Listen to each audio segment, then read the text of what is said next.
Vale, buenas tardes. Bien, pues vamos a iniciar esta presentación online. Me voy a centrar en los dos puntos, que son la norma UNE HD 60364/5/52, que hace mención a las corrientes admisibles de los cables, y seguidamente continuaré con la instrucción técnica complementaria del reglamento de baja tensión número 52, que hace mención a la infraestructura para la recarga del vehículo eléctrico.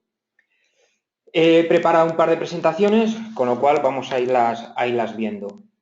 Empezamos con la norma UNE HD 60364. Después, por supuesto, veremos la implicación de esta norma en el programa, tanto esta como la instrucción 52. Bien. Vamos a ver si esto va allá. Bien, la norma UNE anula y sustituye a la norma UNE 20460/5/523, que era la que hasta ahora pues realizaba o mencionaba las intensidades máximas admisibles de los cables. Esta norma, como digo, ha sido sustituida y anulada por la 60364. En el programa, en CIPELEC RBT, se implementa en la versión 2016.h. Destacan en esta norma el artículo 523, que es el que hace mención a las corrientes admisibles, y dentro de este artículo 523 hace hincapié en el anexo A, donde aparecen reflejados los métodos de instalaciones, aparece el anexo B, donde aparecen las tablas de corrientes admisibles, y el anexo C, donde aparecen las tablas simplificadas para la consulta de la intensidad máxima admisible de los cables.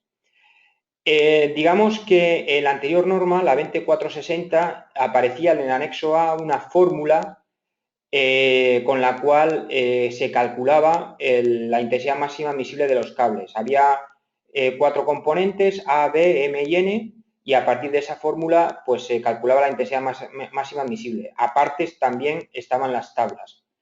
En esta nueva norma, en la 60364, desaparece la fórmula y lo que continúa habiendo son las tablas. Con lo cual, ahora el proceso será la consulta de la tabla apropiada para la intensidad máxima admisible del cable. El apartado 523, entrando en la norma, dice que la corriente transportada por cualquier conductor en funcionamiento normal debe ser tal que no se supere el límite de temperatura del aislamiento. El valor de la corriente debe elegirse de acuerdo con el apartado 523.2. En el apartado 523.2 dice que el requisito del anterior apartado se considera satisfecho si la corriente para conductores aislados y cables sin armadura no es superior a los valores apropiados seleccionados a partir de las tablas del anexo B. Por lo tanto, vemos que el artículo hace mención al anexo B, que es donde se encuentran las tablas, con referencia a la tabla A52.3 del anexo A, que es donde aparecen reflejados los métodos de instalación, donde aparecen los métodos del 1 al 70 o el 71. Y sujeta a cualquier factor de corrección necesario proporcionados en el anexo B.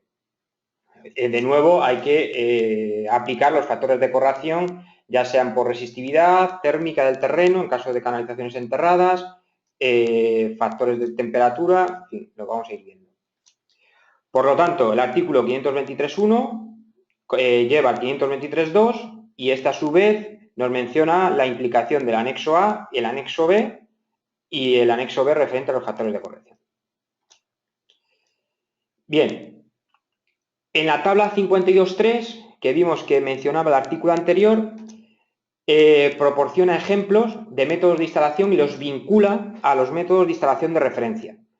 Como sabemos, después lo vamos a ver, los métodos de instalación de referencia son el A1, el A2, el B1, el B2 y así hasta el G, para los cuales la corriente admisible se ha determinado mediante ensayo o cálculo.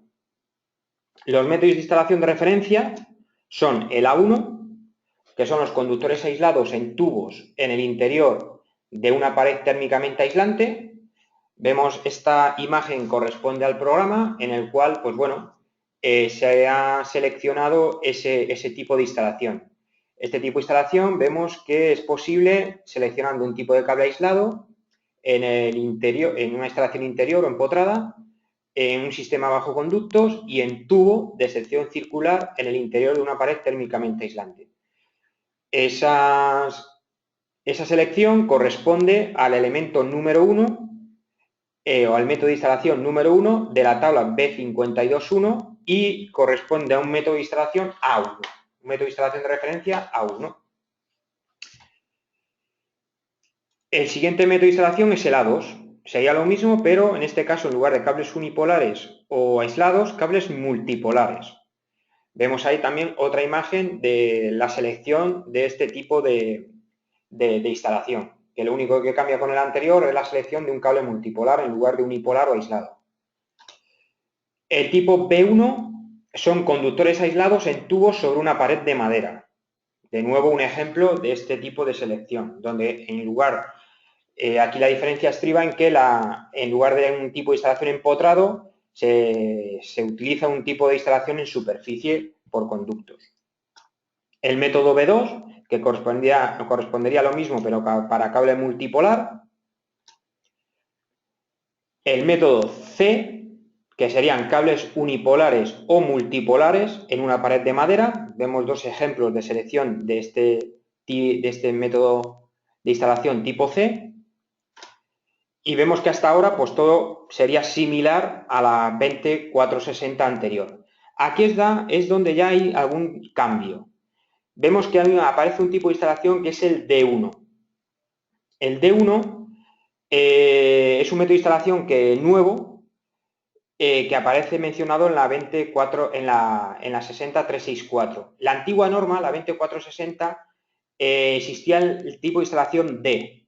Entonces, en esta nueva norma, ese tipo de instalación se desdobla en dos tipos de instalación. El D1, que correspondería a cable multipolar en conductos en el suelo, o sea, cable enterrado bajo conducto, y el método D2, que serían cables multipolares directamente en el suelo. Como digo, el método D anterior se ha duplicado o se ha desdoblado en D1 y en D2. Esta, digamos que en cuanto a métodos de instalación, es la diferencia más reseñable.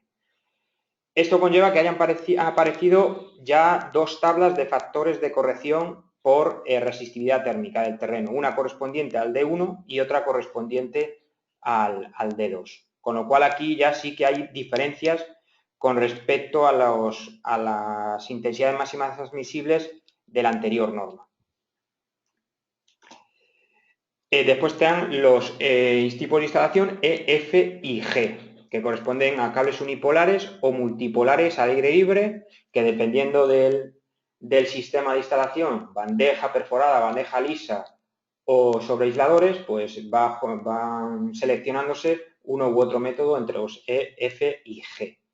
Para estos métodos, también en la nueva norma se han ampliado los factores de corrección. Digamos, los factores de corrección, sobre todo por agrupamiento de circuitos, ¿vale? Estos métodos de instalación son, se utilizan para sobre una misma canalización llevar varios circuitos, con lo cual el factor de corrección por agrupamiento tiene relevancia y esas tablas de factores de corrección por agrupamiento de circuitos se han ampliado. Si antes llegaban hasta 6 circuitos, factores de corrección hasta 6 circuitos, ahora en la nueva norma aparecen hasta 20 circuitos. O sea que por ahí también se ha ampliado en esta nueva norma.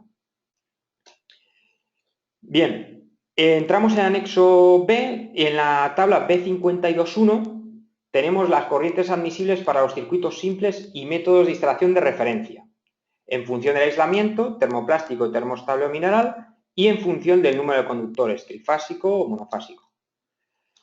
La tabla B52.1 nos lleva,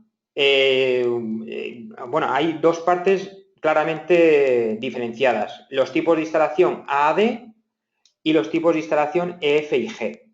En los primeros, desde el tipo de instalación A hasta D, las corrientes admisibles responden a las tablas B52.2 a la B52.7 Los factores de corrección por temperatura se dan en las tablas B5214 y B5215. Esta última, la B5215, es exclusiva para los métodos de instalación D1 y D2. Los factores de corrección por agrupamiento, según las tablas B5217 y 19, y los factores de corrección por resistividad térmica, que únicamente solo tiene sentido en las canalizaciones enterradas D1 y D2. En cuanto a los tipos de instalación F y G, las corrientes admisibles responden a las tablas B52.8 y B52.13. Los factores de corrección por temperatura a la B52.14 y los factores de corrección por agrupamiento a la B52.20 y B52.21. Son en estas dos últimas tablas donde aparecen donde se amplían los factores de corrección, ¿vale? Hasta 20 circuitos. Los factores de corrección por agrupamiento no son aplicables para el método G. Bien. Aquí vemos un ejemplo del listado de comprobación que saca el programa. Es un circuito en el cual, pues bueno, se ha optado por un método de instalación D2 y pues toda la justificación que realiza el programa con respecto a este método de instalación. La tabla a la que accede para seleccionar la intensidad máxima admisible, en este caso vemos que es la B52.3, columna 8. Esta tabla dispone de intensidades máximas admisibles para secciones comprendidas entre 1,50 hasta 300, nuestra sección nominal es de 10 y la intensidad máxima admisible que aporta la tabla es de 77. A esta intensidad máxima admisible, como sabéis, hay que corregirla con factores de corrección por temperatura. El método, la temperatura ambiente de referencia para las tablas del anexo B es a 20 grados. Entonces, aquí en España lo normal es utilizar para canalización enterrada 25 grados, con lo cual ya conlleva de primeras un factor de corrección por temperatura, que lo vemos ahí, la tabla B5215 de 0,96. Y después un factor de corrección por resistividad térmica del terreno. En este caso es 1, puesto que coincide con el valor de referencia, que es de 2,50, la resistividad térmica. Bueno, como veis en el listado de comprobación está justificado la intensidad máxima admisible que puede aguantar el cable. Bien, pasamos al anexo C. El anexo C nos encontramos con las tablas que habitualmente se usan y que estamos todos familiarizados con ellas, puesto que es similar o es la misma que aparecía en el reglamento electrotécnico de baja tensión, en la ITC 19, creo recordar.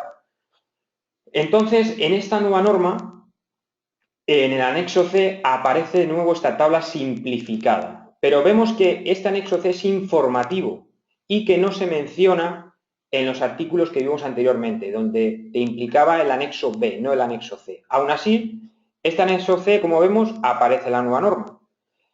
Pero ojo con esta tabla, ¿vale? En esta tabla, como vemos, si nos fijamos en las columnas, se han englobado varios métodos de instalación en una misma columna. O sea, como vemos, si nos fijamos en la primera columna, vale, en la primera columna respondería a un tipo de referencia 2 y cable con aislamiento PVC trifásico.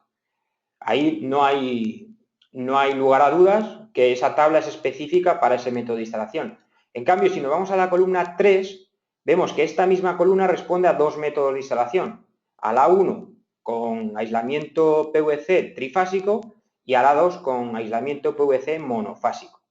Con lo cual, esta tabla, pues como bien indica la norma, es informativa y es simplificada. ¿Vale? Al pie de esta tabla aparece una nota que es la siguiente. Esa. Entonces esta nota dice que se debería de consultar la tabla apropiada de corrientes admisibles dadas en el anexo B con el fin de determinar el rango de tamaños de los conductores para los cuales son aplicables las corrientes admisibles anteriores para cada método de instalación. O sea, se da la casualidad de que nos encontramos que en esta tabla hay intensidades máximas admisibles para secciones que en el anexo B no existen o no son aplicables.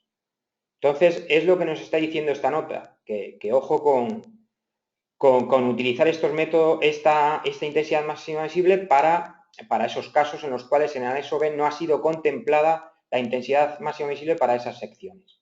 ¿Vale? Aún así, el tratamiento que realiza el programa es el siguiente.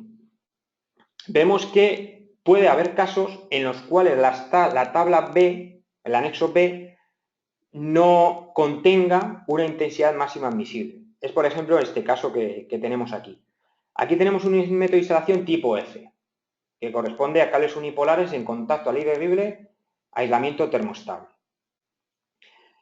Si nos vamos al anexo B, esta método de instalación F respondería a la tabla B5212, columna 6. Pero fijaros que la tabla B5212, columna 6, solo da intensidades máximas admisibles para secciones comprendidas entre 25 y 300. ¿De acuerdo? Con lo cual, según el anexo B, no hay intensidad máxima admisible para una sección de 1,5, que sería el circuito este.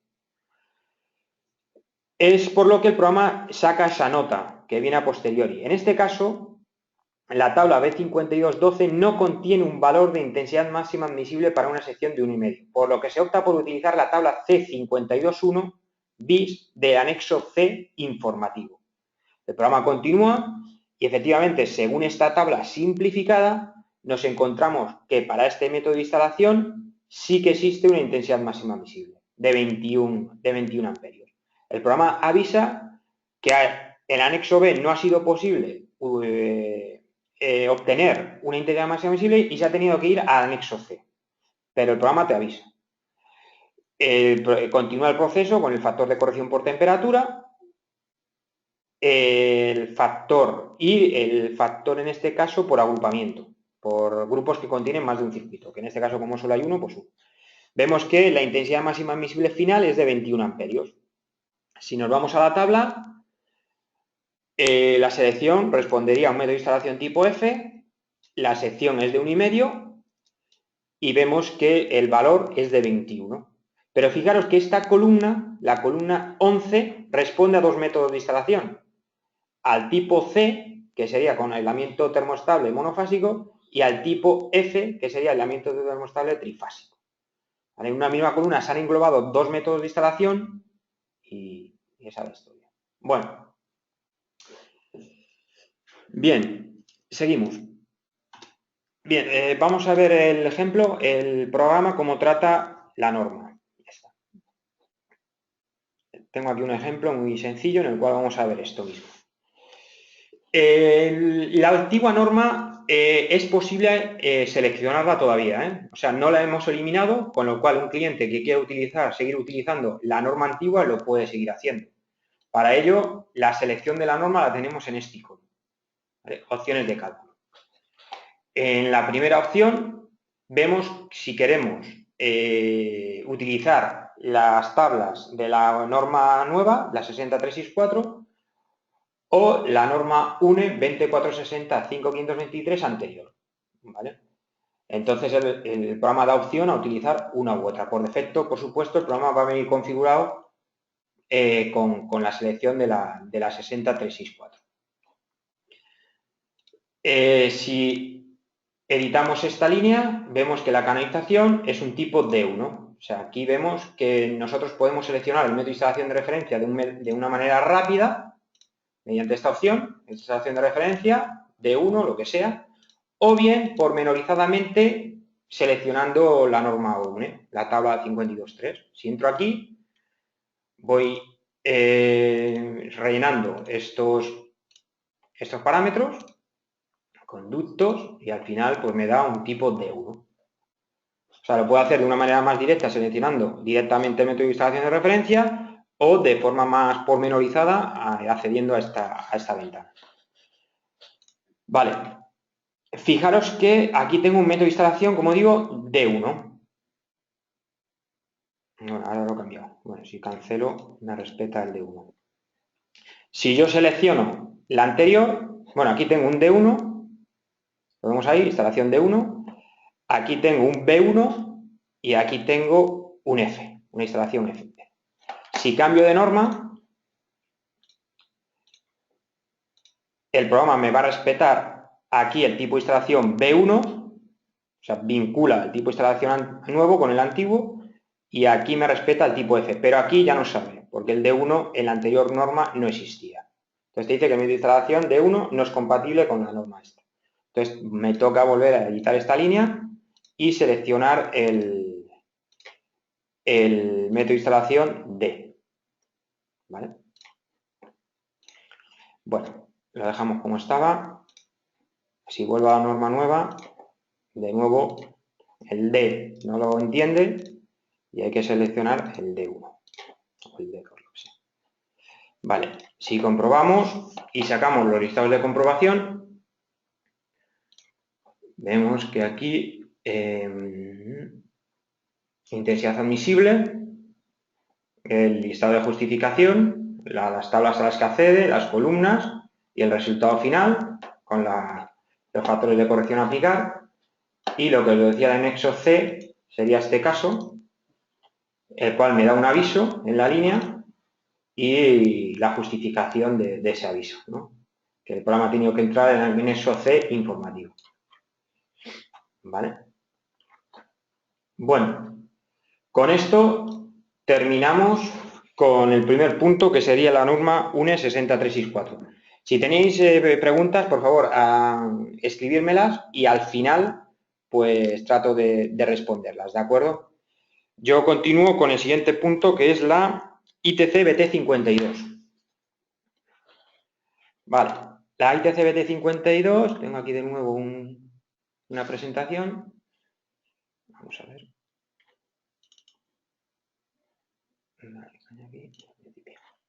Bien, la ITC BT52 se publica en el Real Decreto 1053/2014. Se titula Instalaciones con fines especiales, infraestructura para recarga de vehículos eléctricos. Bien, se publica en este Real Decreto de 12 de diciembre del 2014 y entra en vigor a los 6 meses de su publicación, con lo cual ya es de obligado cumplimiento. Se ven alteradas significativamente las siguientes ITCs, ¿vale?, del Reglamento Electrotécnico de Baja Tensión. En la ITC BT04, en la que hace referencia a la documentación y puesta en servicio de las instalaciones. Esta instrucción se ve afectada en cuanto que aparece un nuevo grupo, el grupo Z, en el cual te obliga a la elaboración de un proyecto para las instalaciones correspondientes a la infraestructura para recarga del vehículo eléctrico a partir de 50 kilovatios. Para instalaciones de recarga situadas en el exterior, a partir de 10 kilovatios. Y para todas las instalaciones que incluyan estaciones de recarga previstas para el modo de carga 4, pues no hay límite. Otra que se ve influenciada es la ITC BT05. Verificaciones e inspecciones. Inspecciones iniciales, bueno, serán objeto de inspección una vez ejecutadas las instalaciones, sus ampliaciones o modificaciones de importancia y previamente a ser documentadas ante el órgano competente de comunidad autónoma las siguientes instalaciones. Las instalaciones de las estaciones de recarga para el vehículo eléctrico que requieran proyecto. La ITC BT10 también se ve afectada, que es la que hace mención a la previsión de cargas para suministros en baja tensión. Aparece un nuevo lugar de consumo, que son los aparcamientos o estacionamientos dotados de infraestructura para recarga del vehículo eléctrico. Y en el epígrafe 2.1.2 se considera también vivienda de electrificación de elevada aquella en la que se prevea una instalación para la recarga de vehículo eléctrico. Entra en consideración la electrificación elevada para estos casos. La ITC BT25, instalaciones interiores en viviendas, define el circuito C13 para la recarga del vehículo eléctrico, con las características de este circuito. Aquí, bueno, la potencia prevista por toma hace mención a una tabla, pero bueno, ahí hay muchos escalones para poder seleccionar esa potencia de recarga del vehículo eléctrico. Te indica la sección mínima de 2,5.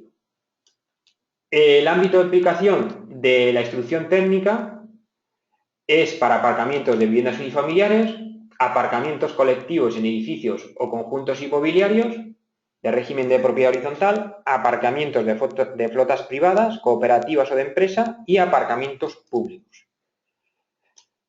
En los términos y definiciones, yo he querido destacar así las más relevantes en cuanto a la implementación luego en el programa, ¿vale? Aparece la figura del contador eléctrico principal, ¿vale? Que es el contador de energía eléctrica destinado a la medida de energía consumida por una o varias estaciones de recarga.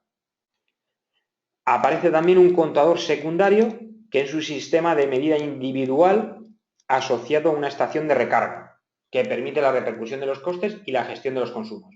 La diferencia entre los dos es que el primero está destinado a la medida de energía de una o varias estaciones de recarga y el contador secundario a una sola estación de recarga. Estación de recarga se define como el conjunto de elementos necesarios para efectuar la conexión del vehículo eléctrico a la instalación eléctrica fija necesaria para su recarga. Y después está un elemento nuevo que es el sistema de protección de la línea general de alimentación, en sus siglas SPL, que es el sistema de protección de la línea general de alimentación contra sobrecargas, que evita el fallo de suministro para el conjunto del edificio mediante la disminución momentánea de la potencia destinada a la recarga del vehículo eléctrico. En fin, lo que hace este sistema es controlar que nos quedemos sin energía en el resto de instalación del edificio. ¿Vale? Bien. Nos vamos a lo más importante de la instrucción técnica, que son la definición de los esquemas. Los esquemas de instalación para la recarga de vehículo eléctrico. Se definen los siguientes esquemas eléctricos, que tienen en la consideración, o los que está mencionada, la recarga de vehículo eléctrico. El esquema colectivo o troncal con un contador principal en el origen de la instalación respondería a los esquemas 1A, 1B y 1C, que menciona la instrucción. El esquema individual con un contador común para la vivienda y la estación de recarga correspondería al esquema 2. El esquema individual con un contador para cada estación de recarga, esquemas 3A y 3B. Y el esquema con circuito o circuitos adicionales para la recarga del vehículo eléctrico, esquema 4A y 4B. Entrando en cada uno de ellos, el primer esquema, el 1A, correspondería a una instalación colectiva troncal con contador principal en origen de la instalación y contadores secundarios en las estaciones de recarga. Bien, vemos en esta figura, está sacada la propia instrucción, que se trata de un contador principal para la recarga del vehículo eléctrico, del que nacen o del que parten varios circuitos, uno o varios circuitos de recarga colectivos, ¿vale? Digamos que la idea es una línea distribuidora que nace de la centralización de contadores existente y que alimenta varias estaciones de recarga, ¿vale? Cada una con su contador secundario.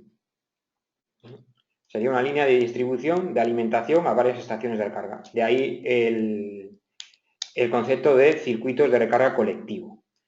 Esto en el programa, la forma de asimilarlo correspondería a este esquema, ¿vale? Yo tengo una centralización de contadores normal, de viviendas, y en el cual incluyo un contador principal a partir del cual nacen circuitos, uno o varios circuitos de recarga colectivos, y voy realizando la distribución mediante las cajas de derivación. Eso sería la traducción al programa CIPLRBT. El esquema 2A, vemos que aquí aparece la figura también del SPL, el Sistema de Protección de la Línea General de Alimentación, que se incorpora pues ahí cerca del interruptor general de maniobra. Bien. El esquema 1B sería el mismo que el anterior, lo que pasa es que en lugar de utilizar la centralización existente, añado una nueva centralización. Una nueva centralización para estaciones de recarga de vehículo eléctrico, en un armario o local independiente. Con lo cual, la traducción a nuestro programa es similar a la anterior, lo que pasa es que con una línea general de distribución distribuida, ¿no? Que alimenta, en este caso, a dos centralizaciones de contadores. el esquema 1C vemos que los propios contadores secundarios, la diferencia estriba fundamentalmente en que los contadores secundarios se encuentran en la misma centralización de contadores. ¿Vale? Vemos el anterior como los contadores secundarios están en las estaciones de recarga y en este esquema 1C se encuentran en los contadores, en la centralización de contadores. En la misma centralización está el contador principal, tenemos el contador colectivo troncal y los contadores secundarios en la misma centralización, protegidos con sus fusibles. ¿Vale? No hay un circuito colectivo como tal, puesto que todos salen de la centralización de contadores de manera independiente. No hay un circuito distribuido colectivo, que era como había en el caso anterior, en los dos casos anteriores. Bien, esto lo podemos hacer bien utilizando la misma centralización existente o utilizando una centralización nueva. En el programa la configuración sería la que vemos. ¿Vale? Nueva centralización de contadores, protegido con un interruptor general de maniobra, del que existe un contador principal, troncal, y del que parten varios circuitos individuales de recarga, cada uno con un contador secundario. Bien, el esquema 2 nos habla de una instalación individual con contador común para la vivienda y la estación de recarga. Digamos que aquí lo que se produce es un desdoble en la centralización de contadores, de manera que continúa la derivación individual, sería tronca la derivación individual de mi vivienda, y de la caja de bornas a la salida del contador principal, en la centralización de contadores, puedo abastecer también a mi instalación de recarga de vehículo eléctrico, a mi circuito de recarga individual. O sea, yo tengo el mismo contador, me sirve para la alimentación de la derivación individual y del circuito de recarga individual. ¿Vale? Bien. En el programa, pues bueno, se correspondería con este esquema. Yo tengo en mi contador de vivienda la salida en la centralización de contadores, del que parte la derivación individual y un circuito de recarga individual. Pasamos al esquema 3A. En el 3A tenemos instalación individual con un contador principal para cada estación de recarga, utilizando la centralización de contadores existente. Como vemos, aquí utilizo la misma centralización y lo que saco son circuitos de recarga individual con contador principal. En el ejemplo, en el programa, correspondería con este tipo de instalación. Yo tengo en la centralización de contadores, parten las derivaciones individuales de mi vivienda y parten los circuitos de recarga individual directamente, con un contador principal. Aquí no hay un contador troncal colectivo, sino que cada circuito individual posee su contador principal. El 3B sería lo mismo, pero partiendo de una nueva centralización de contadores. La instrucción técnica desaconseja el utilizar nuevas centralizaciones de contadores. O sea, siempre te indica que siempre que se pueda se utilice la centralización de contadores existente. Después está el esquema 4A, que correspondería a una vivienda unifamiliar en el cual se añade el circuito adicional de recarga de vehículo eléctrico. En este circuito sería el circuito C13, que vimos en la ITC BT25 modificada. El contador secundario es opcional, puesto que yo tengo mi tarificación en el contador principal. Si quiero de forma independiente saber el consumo de recarga de vehículo eléctrico, pues utilizo el contador secundario. Y después está el esquema 4B, que es la instalación con circuitos adicionales para recarga del vehículo eléctrico. Corresponde a un único abonado, con lo cual este tipo de instalación es para el uso de un único contador principal. del cual pueden haber varios circuitos para recarga de vehículo eléctrico. Estos circuitos para recarga de vehículo eléctrico pueden ser o colectivos o individuales. Vale, pues hasta aquí todos los esquemas. Vemos que hay un capítulo referente a la previsión de cargas, ¿vale? En los esquemas colectivos, concretamente los esquemas 1A, 1B y 1C que hemos visto anteriormente, la previsión de cargas se realizará considerando un factor de simultaneidad de las cargas del vehículo eléctrico con el resto de la instalación, de 0,3 cuando se instala el sistema de protección de la línea general de alimentación o de 1 cuando no se instala. O sea que el hecho de incorporar el SPL, el sistema de protección de la línea general de alimentación, me va a condicionar la potencia prevista de mi edificio. En caso de que incorpore ese sistema, multiplicaré la carga de vehículo eléctrico por 0,3 para sumársela al resto de la instalación, y de 1 cuando no se instale el sistema de protección del SPL. Vemos aquí que en el programa, en el proyecto, pues refleja pues este hecho, ¿no? Hay un nuevo apartado que es el 6.1, carga prevista para carga de vehículo eléctrico, que varía en función de la utilización o no del SPL en la línea general de alimentación. En este caso, corresponde a una obra en la cual sí que se ha incluido el SPL y se aplica un factor de simultaneidad a las estaciones de recarga. En este caso habían 6, pues bueno, por la potencia instalada total por este factor de simultaneidad. Y ese valor me lo llevo a la potencia demandada total del edificio. ¿Vale? Bien. Requisitos generales. Bien, otro apartado de la instrucción técnica es el apartado de requisitos generales. Aquí he puesto, en fin, los más reseñables, no están todos. La caída de tensión desde el origen hasta el punto de recarga no será superior al 5%. Los conductores utilizados serán generalmente de cobre y su sección no será inferior a 2,5 milímetros cuadrados, aunque podrá ser de aluminio en instalaciones distintas de las viviendas o aparcamientos colectivos en edificios y viviendas, en cuyo caso la sección mínima será de 4 milímetros cuadrados. El circuito que alimenta el punto de recarga debe ser un circuito dedicado y no debe usarse para alimentar ningún otro equipo eléctrico, salvo los consumos auxiliares relacionados con el propio sistema, como pudiera ser la iluminación de la estación de recarga. O sea, debe ser un circuito dedicado. Vemos pues, que el programa refleja un listado de comprobación de los requisitos generales. Después hay una serie de medidas a cumplir que hacen relación a la protección, a las protecciones.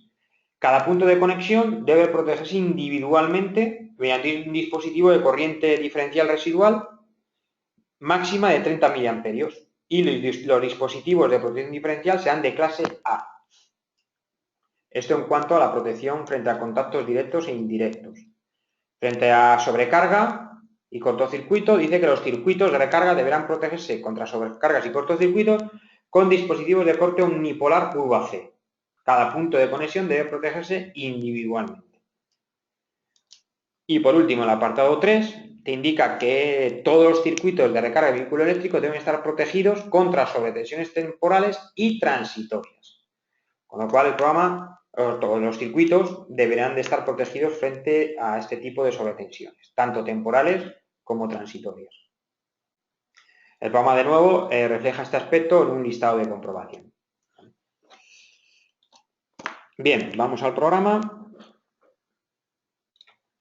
Y en el programa lo que hemos hecho ha sido incluir ejemplos que responden a los diferentes esquemas que menciona la instrucción técnica. Entonces, si cargamos los ejemplos, la ITC-BT 52 está en la última versión, en la 2016.i.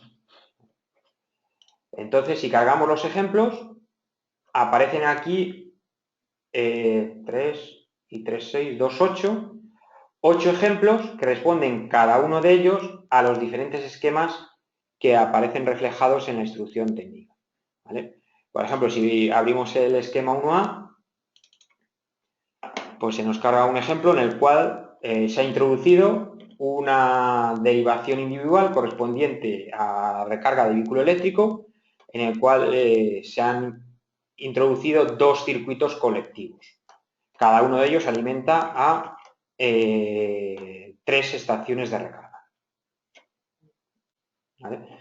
Fijaros que para ello lo que se ha hecho ha sido implementar aquí, no aparece puesto que ya está metido, el contador secundario. O sea, aparece el contador secundario, se ha dado de alta este nuevo elemento, contador secundario, y el contador principal, que correspondería a este. Contador eléctrico principal. ¿Vale? Digamos que estos dos elementos están dados de alta para poderse seleccionar en la configuración de las líneas. Los listados de comprobación, si calculamos y nos situamos en los circuitos, los dos primeros responden a lo que hemos visto. Los requisitos generales, se comprueba la sección mínima, y la protección para garantizar la seguridad, se comprueba que están protegidos frente a sobrecarga con un dispositivo curva C, con un diferencial al menos de 30 miliamperios, clase A, y que en el propio circuito o aguas arriba existe alguna protección contra sobretensiones temporales o permanentes o frente a una protección contra sobretensiones transitorias. Como vemos en este ejemplo, el magnetotérmico sería este. ¿Vale? En el magnetotérmico el diferencial estaría aquí y la protección frente a sobretensiones transitorias es esta y sobre tensiones permanentes sería la bobina auxiliar conectada al térmico. ¿Vale? Limitado sobre tensiones permanentes. Vale, y esto es lo que quería enseñaros esta tarde. Entonces, si queréis, pasamos al turno de preguntas, ¿de acuerdo?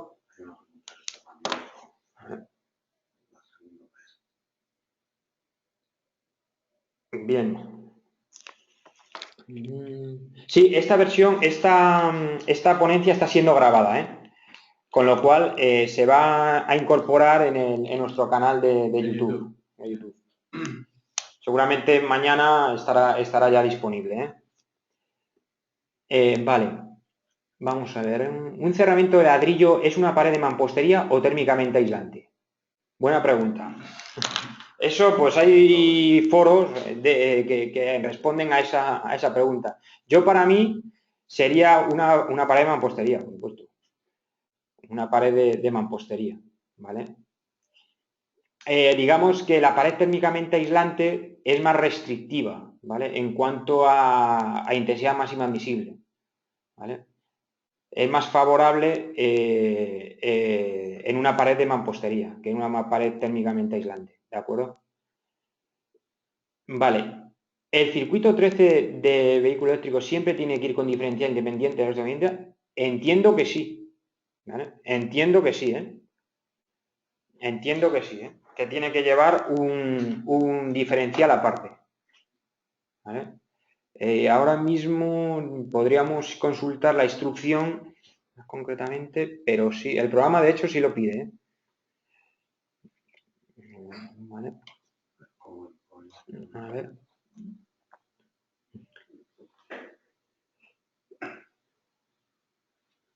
Vale. Sí, es que cuando ponemos nos dice que es de madera, se podría cambiar. Ahora mismo no se puede cambiar, ¿vale? Claro, el término que aparece en la norma es sobre madera, ¿vale? No aparece el término de mampostería. Entonces sí que, a ver, había un tipo de instalación, creo recordar, que mencionaba, a ver, vamos a ver, pero después el método de instalación de referencia dice sobre madera. Vamos a ver. Vamos a ver si ahora... Si yo selecciono aquí canalización... Conductores en pared de madera. Claro, el B1 lo menciona así, la definición de la norma es conductores aislados, pared de madera. Pero después el medio de instalación de referencia, si entramos pormenorizadamente en la tabla, unipolar, aquí sí que dice de madera o de mampostería, ¿vale? Conductores aislados, o sea, el elemento número 4, conductores aislados o cables unipolares en tubo sobre pared de madera o de mampostería. Lo que pasa es que después el método de instalación de referencia sí que el término de mampostería se olvida de él y pone pared de madera. Nosotros hemos querido respetar la misma nomenclatura que utiliza la norma, ¿vale? Bien.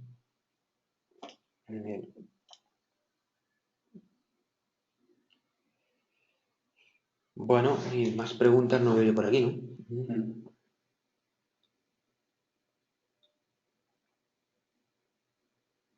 ¿Qué previsión de carga? Ahora tengo una pregunta aquí. ¿Qué previsión de carga y qué categoría se considera el equipo de recarga? Sí, eso lo deja muy abierto, ¿vale? La instrucción técnica complementaria, la ITC BT52, deja muy abierto la previsión de carga a considerar en este circuito. De hecho, vamos a ver, yo tengo aquí la norma.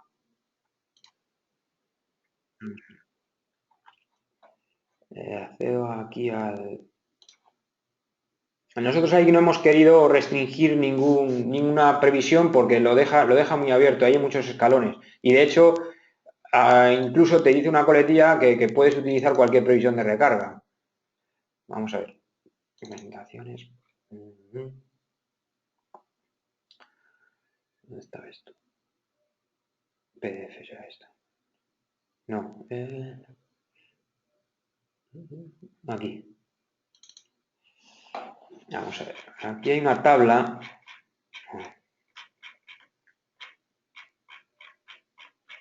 Vamos a ver si recuerdo yo esto. Esta. Claro, potencias instaladas normalizadas en un circuito de recarga para una vivienda unifamiliar, te habla. Pero fijaros que el rango que hay, desde 2,3 vatios hasta 9,2 vatios en monofásico y después en trifásico desde 11 kilovatios a 27 kilovatios. Con lo cual, incluso te indica por aquí que puedes utilizar cualquier previsión de carga, de potencia para ese circuito. Con lo cual, pues ahí no... Lo hemos dejado muy abierto.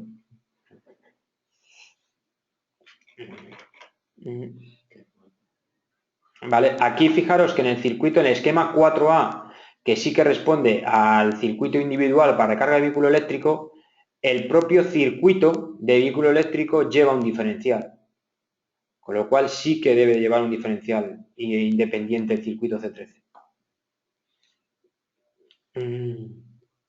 Vale.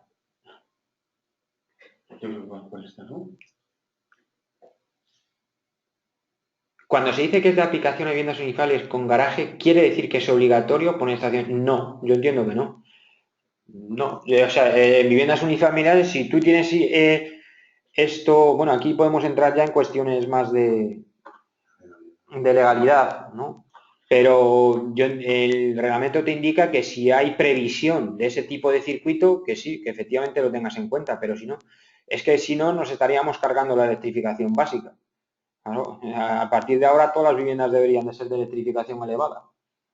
Entonces, yo entiendo que no es hay que ponerlo obligatoriamente el circuito de recarga.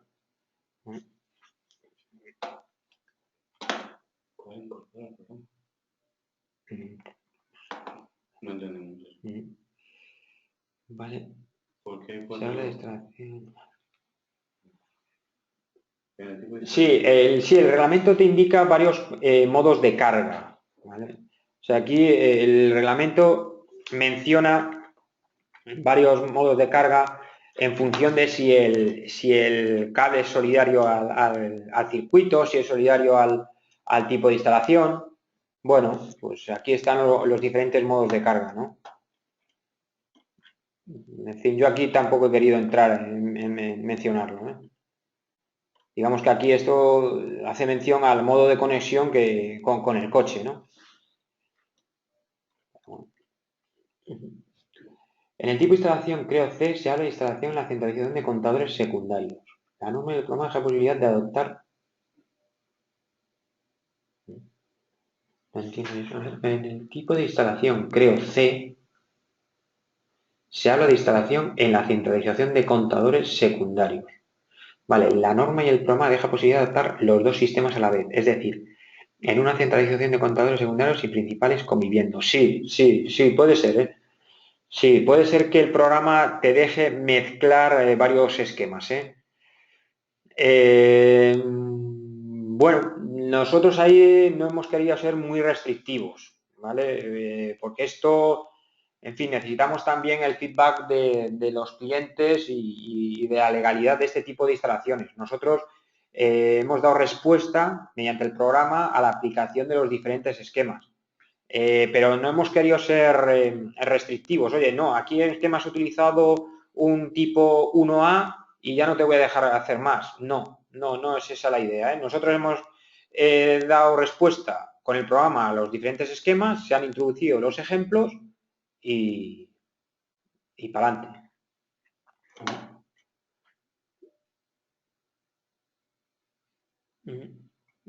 Vale.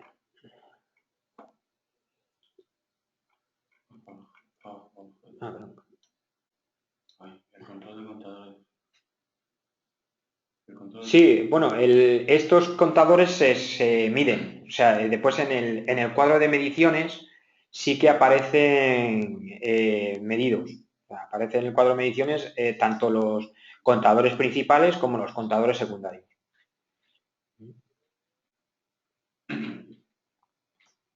Vale, y veo que no hay más.